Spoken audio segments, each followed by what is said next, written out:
Welcome. In front of me is a OnePlus 13R, and today I will show you how you can insert SIM card into this phone. Now for this you will need to grab a SIM ejector, which will come provided with the device in the box, but if you can't find it you could use a paperclip, stick on one of the ends and it should work just as well. Once you find one of those, you can then pop out the tray, which is located at the bottom of the device, right over here.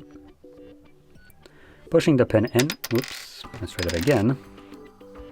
So pushing the pin in, the tray should pop out enough for you to be able to pull it out. Now on the tray you'll have space for 2 SIM cards, one on each side. When placing the card on the tray, make sure that it is clipped in all the way. It should be laying flush on the tray and not falling out when you flip it upside down.